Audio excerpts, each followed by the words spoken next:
बिस्मिल्लाहिर्रहमानिर्रहीम। अस्सलाम वालेकुम नाजरीन, मैं हूं Jasmine Manzoor and welcome to the show. नाजरीन, आज हम एक बार फिर अपने स्टूडियो से बाहर बहुत सारे ऐसे लोगों के साथ यहाँ मौजूद हैं जो अपनी अपनी दास्तान, अपनी ज़बानी आपको बताएंगे। ये वो लोग हैं जो मुआशरे में हमारे बहन भाई मुख्तलिफ जो इश्यूज़ रिलेटेड हैं इनसे, उस हवाले से ये किस तरह अपनी ज़िंदगी का गुजर बसर कर रहे हैं।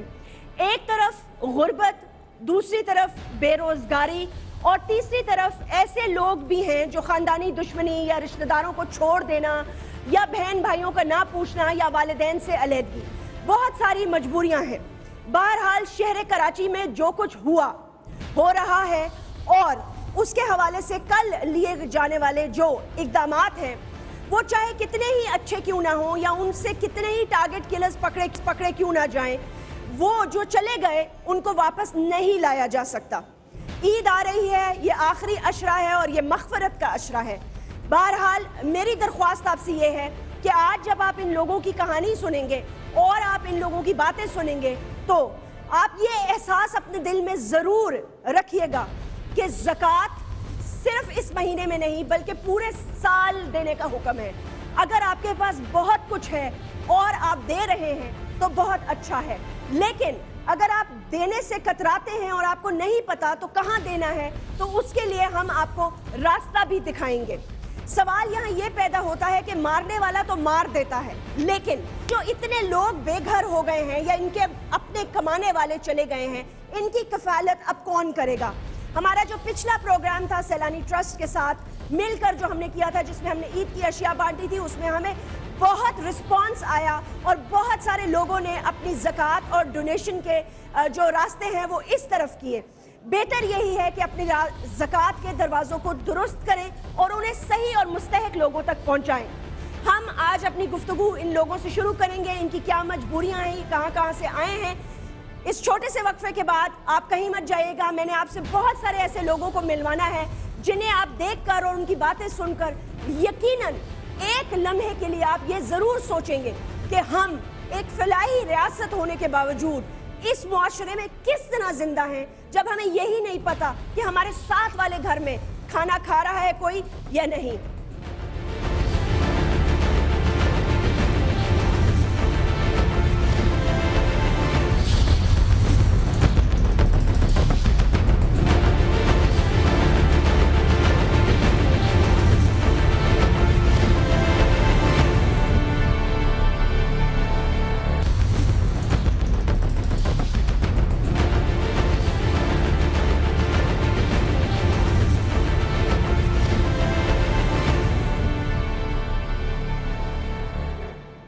वेलकम बैक नाजरीन, और आइए मैं आपका तारुफ कराती हूँ इन सब लोगों से जिनकी किफ़ालत भी हो रही है, इनके घर भी चल रहे हैं, लेकिन किस मुश्किल से गुजरे, ये यहाँ तक कैसे पहुँचे। और बहुत सारे ऐसे हज़ारों लाखों अफराद हम में बसते हैं जो यहाँ तक, जिनकी किसी वेलफेयर ऑर्गेनाइजेशन तक रसाई भी नहीं है। सबसे पहले मैं अपनी अम्मा यहाँ बैठी हैं, उनसे गुफ्तगू का आगाज़ करना चाहूँगी। अस्सलाम वालेकुम अम्मा, ये बताएं कि ये क्या नाम है, आप लोग यहाँ किस तरह आपका यहाँ राब्ता हुआ और यहाँ आप कैसे पहुँची सैलानी वेलफेयर में? हमने पहुँची है कि जीए वाले से पहुँची है। अच्छा, और हमारे घर में किले मुताबिक वो हमको पहुँचाए हैं। अच्छा, तो आप एक यानी कि ये बहुत अच्छी बात हुई कि एक मीडिया ऑर्गेनाइजेशन के थ्रू आप यहाँ पहुँची, तो इसका मतलब है कि एक अच्छे पहलू को उन्होंने उजागर किया। अब आपकी क्या प्रॉब्लम है?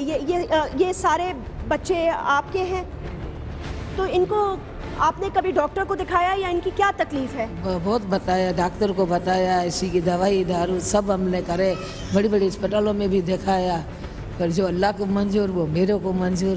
बस यार ऐसे हो गए, 4-4, 5-5 साल के होते जाते थे, फिर बेचारे ऐसे मजबूर हो गए। जो हमको अल्लाह तौफीक दिया, हमने कमा के इसको खिलाते थे, इसी के दुआ से हम लोग चलते थे, उसके वजह से हम लोग शुक्र अदा करते थे, बैठे रहते थे।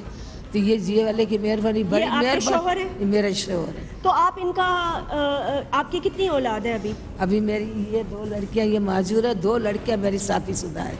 अच्छा, 2 एक लड़की मेरी गुजर गई, अभी 2 ये मेरे बेटे माजूर है। आपके शौहर काम करते हैं? अस्सलाम वालेकुम। ये मुझे बताएंगे चाचा, कैसे गुजारा करते हैं आप लोग? बस हम मजदूरी करते रहते हैं सारा, बस उसी में हम लोग गुजारा करते रहते हैं। जो मिलता था इसका भी इलाज भी करते थे और अपना पेट भी पालते थे। बस कैसा गुजारा यही वक्त हम लोगों ने गुजारा कर लिया। बस इस लोगों का मेहरबानी है, जो इस लोगों से हम लोगों का रब्ता हुआ, फिर थोड़ा बहुत हम लोगों का गुजर बसर सही हो गया। अभी थोड़ा सुकून से हम लोग रह रहे हैं।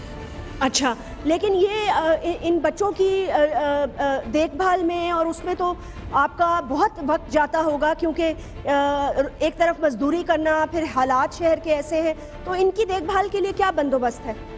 देखिए, वो मोहल्ले वाले कहते हैं, एक हमारी लड़की है वहाँ बाहर रहती थी, उसको बुला लिया, वो आती रहती है बेचारी, उस लोगों का देखभाल करती रहती है। कभी कभी आती है, चक्कर लगा गया। इसके बाद फिर मैं मजदूर से मैं आता हूँ, फिर मैं होता हूँ सारी रात इस लोगों को पीछे होता रहता हूँ। ये चल फिर भी नहीं सकते? नहीं, बिल्कुल नहीं। और इनकी उम्रें क्या है? ये इसकी 30 साल है। 30 साल? 30 साल। ये बात कर सकते हैं? ये बात ये नहीं कर सकते, बिल्कुल नहीं। ये कर सकते हैं? ये थोड़ा बहुत कर सकते हैं। अच्छा। नासर नाम है, ये इसका उम्र 22-23 साल है। और ये बच्ची? इसकी 27-28 साल की है। ये 28 साल की है। शेरबानो ये बात कर सकते हैं थोड़ी बहुत। शेरबानो, आप क्या कहना चाहेंगी? मैं कुछ नहीं कहना, शुक्रिया अदा करना चाहेंगी। शुक्रिया अदा करना चाहेंगी? ये भी आपकी इसकी क्या उम्र है? इसकी 26 साल। 26 साल? 26 साल उम्र है इसकी। इसको करवत भी हाथ से देते हैं, इसको बाथरूम भी हाथ से लेके जाते हैं, इसको खाना भी हाथ से खिलाते हैं, इसको सुलाते भी हाथ से, सब हाथ से करते।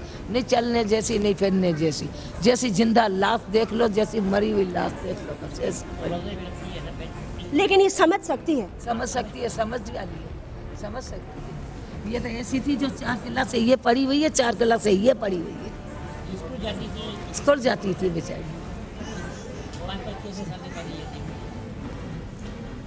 अल्लाह बहुत रहीम है, अल्लाह बहुत करम करने वाला है। इसी के दुआ से अल्लाह रसूल इसी को आबाद रखे, जो हमको ये मदद करे।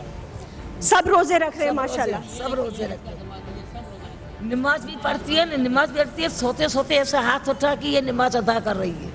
अभी भी मेरे को बोली मैं नहीं चलूंगी, नमाज अदा करके फिर तुम्हारे साथ चलूंगी। मैं बोली टायरा देरी हो रही है, मैं नमाज पढ़ लिया है। बोली नहीं, अभी हमने नमाज नहीं पढ़ा है, घर में जाके नमाज पढ़ के फिर ये सोएंगे। सोते सोते नमाज अदा करती। हम लोग कलमा हम लोग पूरा नहीं पढ़ सकते, ये कलमा हमको पढ़ के सुनाती है। कलमा पढ़ सकती है?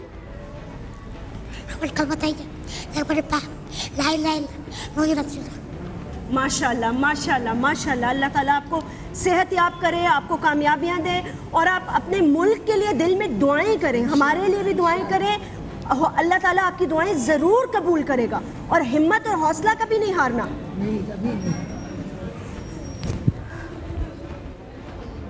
आप कहाँ से आए हैं चाचा? मैं आर्लिंगटन टाउन से आया हूँ।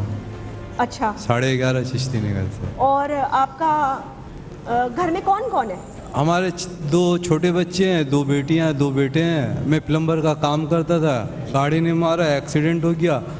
ये राड लगे हुए पाँव में, कमर की हड्डी फ्रैक्चर हो गई है। सालानी का आता था टीवी वगैरह में, लोगों ने कहा आप वहाँ जाएं, आपको वहाँ से ये होगी। जब यहाँ आए तो अल्लाह का शुक्र है भाई, हमें यहाँ से कफालत भी मिलता है, मकान के किराया भी मिलते हैं, 3 बच्चे पढ़ते हैं, उनकी भी कफालत मिलते हैं स्कूल के। आपका गुजारा हो जाता है? हाँ, बस गुजारा हो जाता। महंगाई इतना है कि आदमी कमा कर नहीं होता है। देखें ना, मैं मतलब यहाँ से तो जो भी मिल जाता है, आदमी कुछ तो होता है, बहुत तो हो जाता है, लेकिन इतना हो जाता है कि अल्लाह ताला का शुक्र है बस हम लोगों का, कि यहाँ से बहुत बेहतरी है हम लोगों को। आप कहाँ से आए हैं चाचा? आप कहाँ से आए हैं? जी, मैं लियाकताबाद से आया हूँ। जैकबाबाद से आए हैं? लियाकताबाद से। अच्छा। और आप कुछ काम करते हैं? नहीं, मैं कुछ नहीं करता, मैं आंखों से माजूर हो गया। अच्छा अच्छा। आपके घर में कौन कौन है?